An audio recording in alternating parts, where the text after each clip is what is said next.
ओम शांति। शिव बाबा ने ब्रह्मा तन का आधार लेकर ब्रह्मा बाप को अनेक साक्षात्कार कराए। प्रकृति के विकराल रूप का साक्षात्कार कराया। बाबा ने ब्रह्मा बाप को दिखाया कैसे आंधी तूफान आएंगे, कैसे बाढ़ में बड़ी बड़ी बिल्डिंगें माचिस की डिब्बी की तरह बह जाएंगी, जिसका प्रत्यक्ष प्रमाण अब दिखने लगा है। तो ऐसी विनाश की परिस्थितियों में बाबा ने हम बच्चों को इशारा दिया था कि अचल अडोल रहकर वे ही बच्चे पुरुषार्थ कर पाएंगे, सर्व आत्माओं की सेवा कर पाएंगे, जो अकाल तख्त नसीन होंगे। खुद को आत्मा अनुभव कर पिता निराकार परमात्मा की याद की लगन में मगन रहेंगे। उन्हीं बच्चों को बाबा कहते प्रकृति की हलचल भी हिला नहीं सकेगी।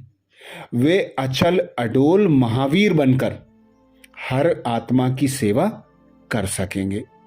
तो ऐसे ही बाबा ने जब धर्मराज का पार्ट आना है, उसके बारे में हम बच्चों को विशेष इशारा दिया।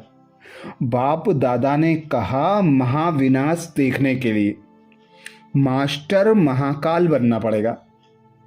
महाविनाश देखने के लिए मास्टर महाकाल बनना पड़ेगा। दिन प्रतिदिन प्रकृति द्वारा विकराल रूप से परिस्थितियां दिखाई देती जाएंगी। अब तक यह साधारण परिस्थितियां हैं।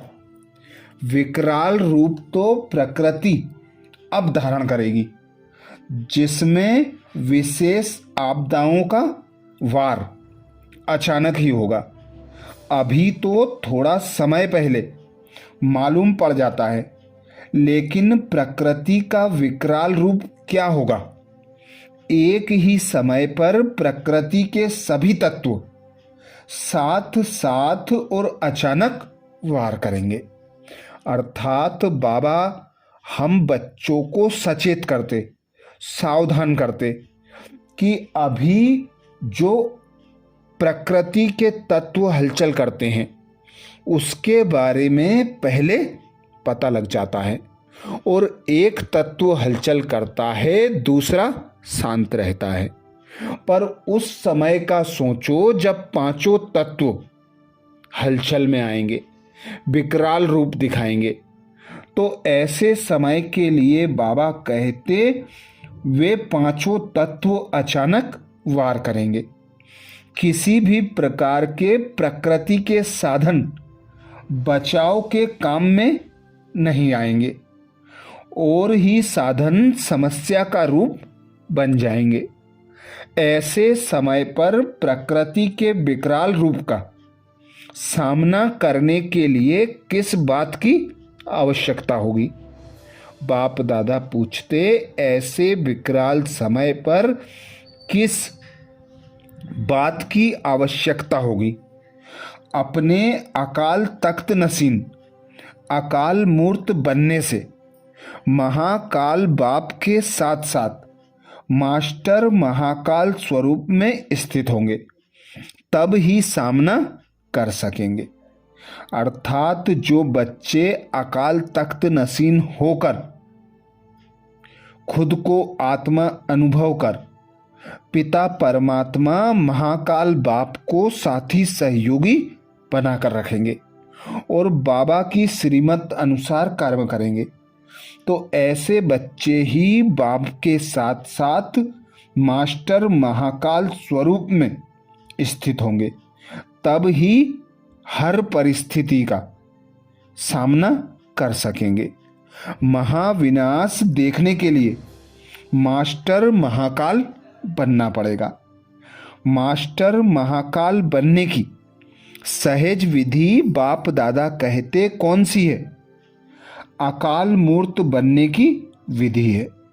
हर समय अकाल तख्त नसीन रहना, जरा सा भी देहभान होगा तो अकाले मृत्यु के समान अचानक वार में हार हो जाएगी। प्रकृति के तत्व जब वार करेंगे तो देहभान के कारण ही हम बच्चों की हार होगी। इसीलिए बाबा कहते, खुद को आत्मा अनुभव करो, मुझ निराकार पिता परमात्मा को याद करो। याद की ऐसी अवस्था बन जाए कि अंत समय में एक बाप के सिवा और कुछ भी याद ना आए। जब चाहो एक सेकंड में मन बुद्धि को बाबा पर एकाग्र कर लो और जितना समय चाहो उतना टिका जो।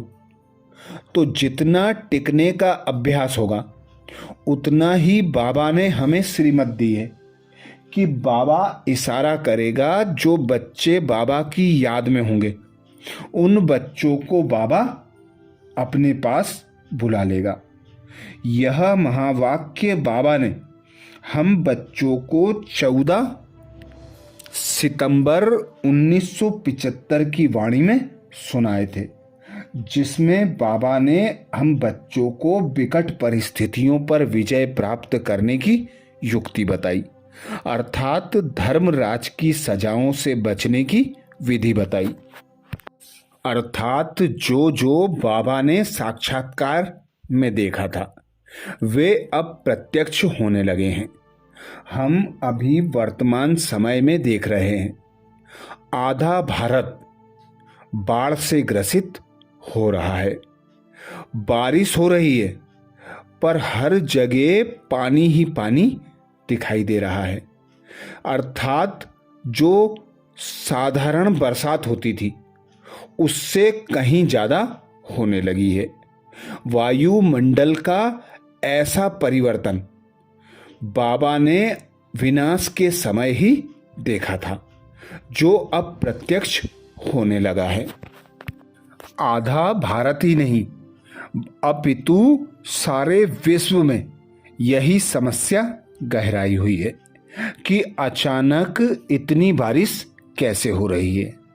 बाबा ने कहा था, ड्रामा में जो नूंद है वह अचानक होगा, किसी को खबर भी नहीं लगेगी, एक सेकंड में परिवर्तन का आधार बन जाएगा। तो अभी प्रकृति के पांचों तत्व हलचल में आने हैं। इसीलिए बाबा हमें युक्तियां बताते कि परिस्थितियों से पहले ही खुद को ऐसा संपूर्ण संपन्न बना लो कि अंत समय में तुम बच्चे वाह वाह करो। जब त्राही त्राही मच रही हो तो वाह वाह करने की विधि बाबा ने बताई। अकाल तख्त पर अकाल मूर्त बनकर विराजमान रहो। जितना अभ्यास बढ़ाएंगे उतने अनुभवी मूर्त बनते जाएंगे और विनाश की परिस्थितियों में मास्टर महाकाल बनकर साक्षी होकर देख सकेंगे।